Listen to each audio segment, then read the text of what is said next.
Okay guys, so gawa na po tayo ng gate. So, yun yung mga pipe na yun ang gagamitin natin. Yan. So, dito natin ika-cut. Lalabas yung welding machine. Pero now, sukatan muna natin yung mismong entrada ng bakod natin para malaman natin kung gaano kahaba ang kakailanganin natin putulin.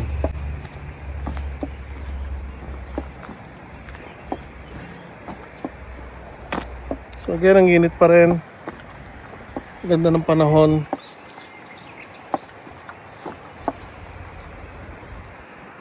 So okay pa rin ang mga pananim natin, masigla. So ito yung sinasabi ko na gagawa natin ng maayos na gate. Dahil kung makita nyo, yan, wire mesh lang po yan, hinihila ko lang. And sinasabit ko lang dito. So kapag pumasok sa ilalim or sumunod sa ilalim ang baboy or baboy damo,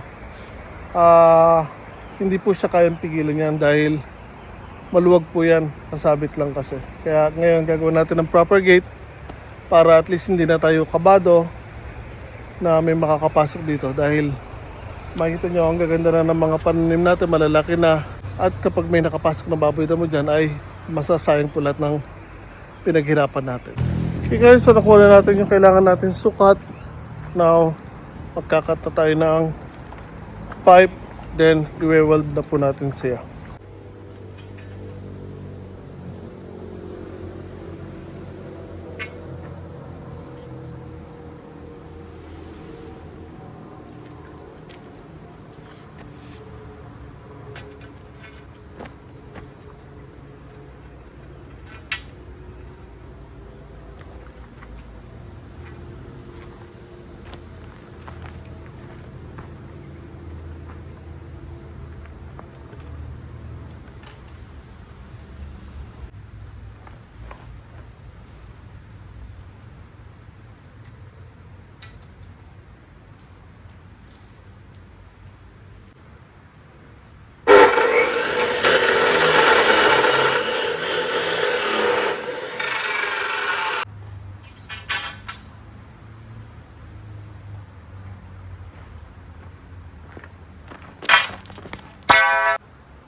Okay guys, our gate is done.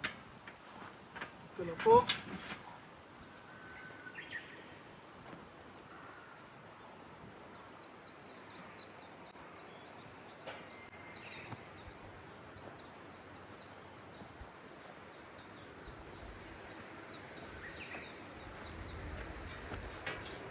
So, gagawin ko na lang siya dito ng isang lock na ditusok.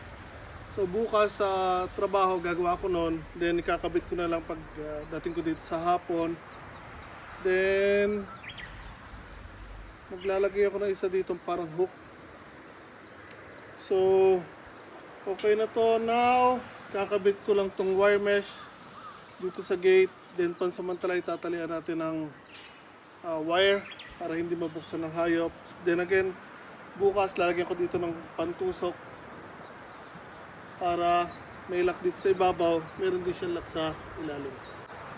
So, lagay ko lang yung wire mesh and uwi na tayo guys. Ay. Salamat sa welding machine natin. Laking tulong talaga pag meron ka nito.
Okay guys, so tapos na po ang gate natin. Bukas ko na lang aalisin to. Then again, bukas ko lalagyan ng parang lock dito at sa baba.